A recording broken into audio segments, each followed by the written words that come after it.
Hi, I'm Jason Willoughby, and this is the second in a series of 6 video clips on Lament, on entering the deep pit and walking through this valley of darkness, this intense place of hurt and multiplied grief and brokenness of spirit and loss of hope. Boy, we can all identify with this most human of faith crises that come against us. So we're going to look at, in this video clip, the power of word pictures and metaphors to speak the things we have difficulty saying to God when we're in the pit. Jeremiah is going to give us 13 word pictures that are powerful, that we can use to express in our own strong language exactly what we're going through.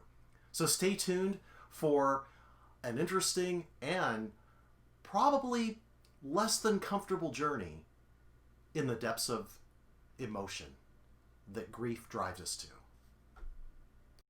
One of the things that's important in Lamentations 3, the first 18 verses, is we just need to hear this. There's a cumulative impact of these 13 word pictures that Jeremiah uses, and we're going to find something, it's very personal. Jeremiah is telling God, you've done this. This is how you've treated me. This is what I'm feeling because of what you've done and allowed. And it is shocking to our modern, stoical, hold back, downplay, minimize kind of ways of dealing with emotions that we're used to dealing with in our church communities and in our most holy prayers. This is something unlike anything we're used to in our church experience. I think the best thing I can do is simply read this passage to you. Listen to this. He has driven me and make me walk in darkness and not in light. Surely against me he has turned his hand repeatedly all the day. He has caused my flesh and my skin to waste away. He has broken my bones. He has besieged and surrounded me with bitterness and hardship. In dark places he has made me dwell, like those who have been long dead. He has walled me in so I cannot get out, and made my chain heavy. Even when I cry out and call for help, he shuts out my prayer. He has blocked my ways with hewn stone and made my paths crooked. He is to me like a bear lying in wait, like a lion in secret places. He has turned aside my ways and torn me to pieces. He has made me desolate. He bent his bow and set me as a target for the arrow. He made my like the arrows of his quiver to enter my inner parts. I have become a laughing stock to all my people, their mocking song all the day. He has filled me with bitterness. He has made me drunk with wormwood. He has broken my teeth with gravel and made me cower in the dust. These are 13 extremely painful word pictures that begin to do justice to what we're feeling when we're overwhelmed with grief, when we're broken and in despair, and we feel like God is either directly doing this to us or has turned a blind eye and let all this happen. We're in the pit. One of the things we can do with Jeremiah's strong language in the first 18 verses of Lamentations is we can use one or more of these word pictures to tell God, this is exactly how I feel. Let me walk through them one at a time and amplify them and round them out so you get the picture. The first one is like one driven into the darkest night. You're inside, you're warm, there's lights, and someone chases you outside into the darkest night. Not a great place to live, in darkness. But when you're in grief, you do feel like all the lights have gone out. Second word picture. Like someone who has been repeatedly slapped, there's been a beatdown, and the person in grief feels slapped repeatedly by these adversities and beaten down into the ground. We feel that way at times. Like a wasting disease, grief just eats up the body and vitality, and we feel inner pain like a broken bone is to our physical body. We feel like an emotional, spiritual bone has been broken. Third metaphor is like a wasting disease.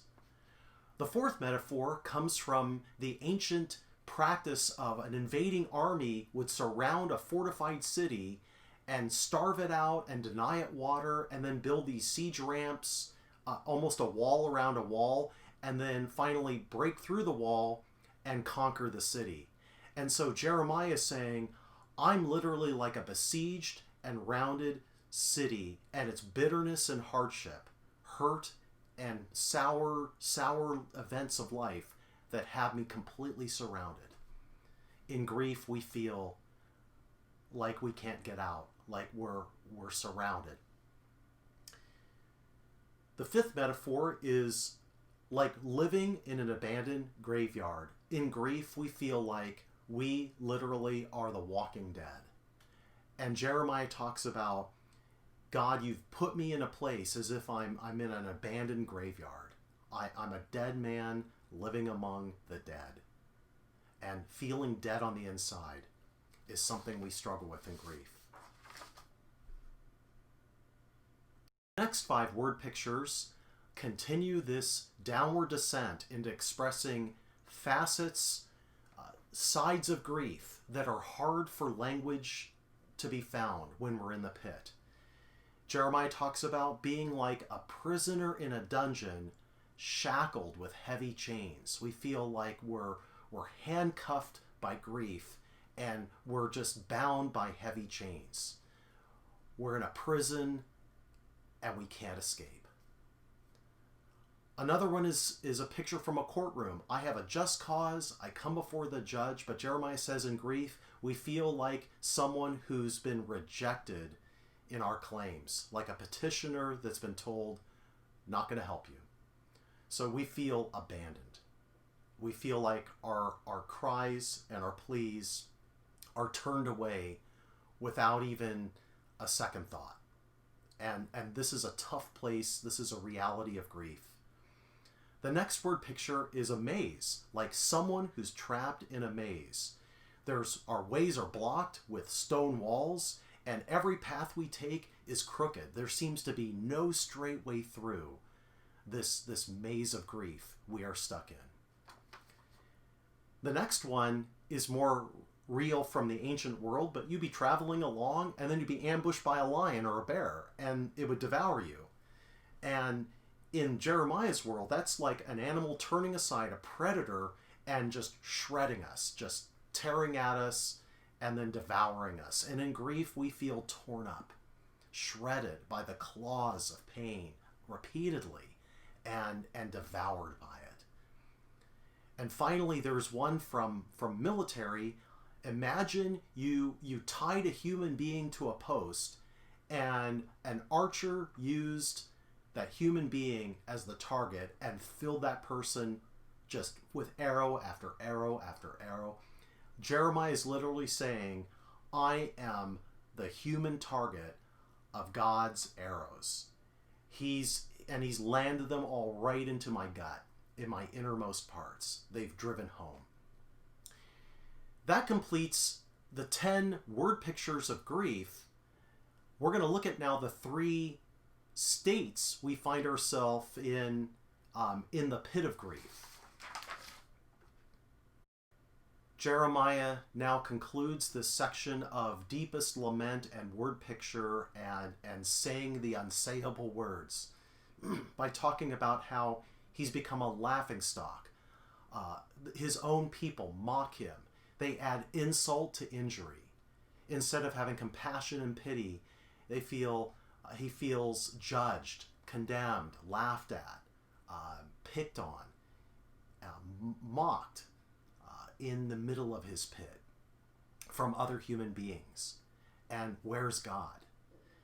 The second thing is Jeremiah feels filled with bitterness. He's embittered. He's had like one too many of bitterness drinks, wormwood, and he's literally drunk on bitterness, filled up to overflowing. And there comes a point in grief where we are just had it up to here and we can't stand anymore. And that's what Jeremiah is saying is the outcome of his pit that he's in.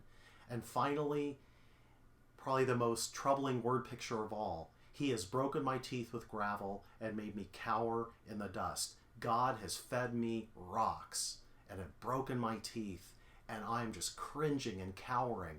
I'm eating dirt and I'm cowering in the dirt. And we feel we're dining on ashes and dust and brought low so far we can't go any lower. Remember that these are the strongest word pictures available to Jeremiah to express the full magnitude and intensity of his grief. Read this little section I created because I think it's too good to try to memorize it. I want to give you what I wrote here because I think it summarizes. In lament, we hold nothing back. It's time to stop being so stoical. It's time to stop bottling it up and taking it out on yourself or other people. In lament, we go up. We pour it out to God. We hold nothing back. We use strongest language. We lay everything at God's door and take everything personally that he's allowed or done. Grief is so personal, and there's this division and this contention that we have with God. How could you have let this happen? How could you do this to me? And in grief, there is anger, and there is. So if we take it out on ourselves, we end up depressed and isolated. If we take it out on other people, we destroy our relationships.